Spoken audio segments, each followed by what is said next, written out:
তোমাদের জন্য আবারও নিয়ে চলে আসলাম নতুন একটা ভিডিও। আমি এখন লোড করে বেরিয়ে পড়েছি। আশা করছি তোমরা সবাই ভালো আছো। আমি অনেক ভালো আছি, অনেকদিন পর ভিডিও বানাচ্ছি।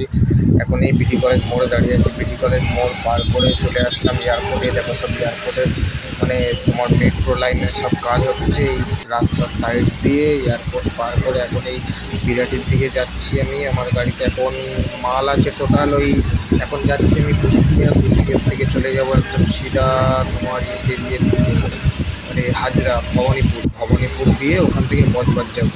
ঠিক আছে, এখন বিরাটি ঢুকছি, বিরাটি সিগন্যাল পার করছি। এই সই যে মলটায় কাজ হচ্ছে, ঠিক আছে, এই সই এয়ারপোর্ট মানে 2.5 নম্বর দিয়ে ঢুকে বেরিয়ে পড়েছি। এখানেও সব এই দেখো কত কাজ হচ্ছে মেট্রো লাইনে, সব দেখতে থাকো। এই মেট্রোর যে মানে আন্ডারগ্রাউন্ড যে মেট্রো, সেই মেট্রোর কাজ চলছে এখানে একভাবে বহুত দিন ধরে কাজ চলছে। রাস্তাঘাটের অবস্থা খুব খারাপ, খুব জ্যাম পড়ে ওই জায়গাটায়। তাও রাস্তাটা চওড়া বলে অতটা জ্যাম পড়ে। যাই হোক, সল্টলেক স্টেডিয়াম চলে আসলাম। ওখান থেকে সিধা একদম এই সব দিকে দেখতে পাচ্ছ তোমরা সল্টলেক স্টেডিয়াম। এই কিছুদিন আগে এখানে অপরাধ হয়েছিল, তখন ভিডিও করতে পারিনি অবশ্যই। এখন সিধা চলে এসেছি চিংড়িঘাটায়। এইসব দিকে তোমার পুকুরটা আছে, এখানে বসার জায়গা আছে, সুন্দর ঝিল। তোমরা এখানে আসতে পারো, বসতে পারো, দেখতে পারো, মজা নিতে পারো। সুস্বাদু হাওয়া এখানে থাকে। বুঝেছো, এই একটু দেখানোর জন্য ভিডিও করলাম। ভিডিও তেমনি করছি না, অনেকদিন পরে বানাচ্ছি আর কি। এই সায়েন্স সিটি চলে আসলাম। সায়েন্স সিটি সিগন্যাল, এখান থেকে ডান দিক নিয়ে নেবো আমি। এই সায়েন্স সিটি মোড় থেকে জুম করে দেখাচ্ছি। এই দেখো এই সব হচ্ছে সায়েন্স সিটি সিগন্যাল। এখান থেকে ডান দিক চলে যাবো, একদম এই ডান দিক থেকে চলে আসলাম। মানে এখান থেকে কুষ্টিয়া ঢুকে যাবো। এই সামনে সিগন্যাল থেকে কুষ্টিয়ায় মাল নামাতে হবে, তো মানে মেডিসিনের গাড়ি, তো কুষ্টিয়ায় মাল আস্তে আস্তে দেখাবো সব জায়গায়। এখন ফাইনালি কুষ্টিয়ায় ঢুকছি। এই কুষ্টিয়ায় চলে আসলাম। এই সময় ডেলিভারি বয় মালটাল নামিয়ে ভিডিও করছি। এইসব মাল নিয়ে যাবে এখন ওই ঘরটাতে। সবসময় ফোনে কথা বলতে থাকে, কোন গার্লফ্রেন্ডের সাথে কথা বলে কে জানে, কিছু বলার নেই। বলি আর ফোন রেখে দেয়। এই ওখান থেকে চলে আসলাম হাজরায় মাল দিতে। এই হচ্ছে হাজরা মোড়। এখান থেকে সিধা চলে যাবো বজবজ। দেখো এই বজবজ ব্রিজের কাছে চলে এসেছি। এই ব্রিজটা পার হয়ে বজবজে মাল দিয়ে চলে আসবো। বজবজ ব্রিজটা খুব বড়, খুব বড়। এটা মানে বজবজ ব্রিজ না, সরি, বাটানগর ব্রিজ।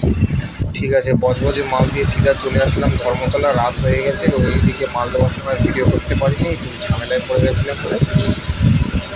এই যে ধর্মতলা পার করে আমার এই হেল্পারটাকে নামাবো। এবার এসে এমজি রোড এখানে চলে এসেছি।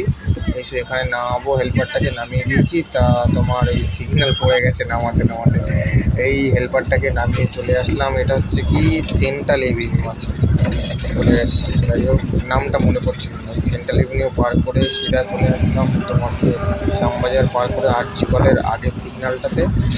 এখান থেকে সিধা আরজি কলের সামনে চলে যাবো। আরজি কলের সামনে দিয়ে বাড়ি যাবো। দেখছি আরজি কলের সামনে পুলিশ আছে কি না আছে। প্রায় আরজি কলের সামনে দিয়ে যাওয়া হয়। দেখি রাত হয়ে গেছে, তো এই 11:30 12টা বাজে।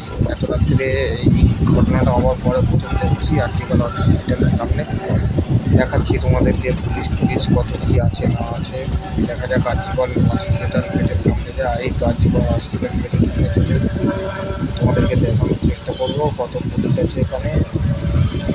গেটের সামনে বেশি পুলিশ নেই, ওই 10-12টা মতন পুলিশ আছে। আর ওই এখান থেকে বেরানোর সময় দেখলাম ভেতরের দিকে অনেকগুলো পুলিশ রয়েছে।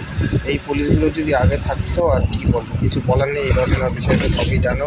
এই সিধা আরজি কল পার করে ডায়মন্ড প্লাজা চলে আসলাম। এই রাত্রে সব লাইট ফাইট বন্ধ, সেই জন্য দেখা যাচ্ছে না।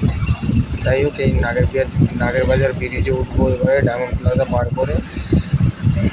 এইসব নাগেরবাজার ব্রিজ চলে এসছে। ডায়মন্ড প্লাজা নাগেরবাজার ব্রিজ তো পাশাপাশি, আর কী বলবো, তোমরা সবাই জানো।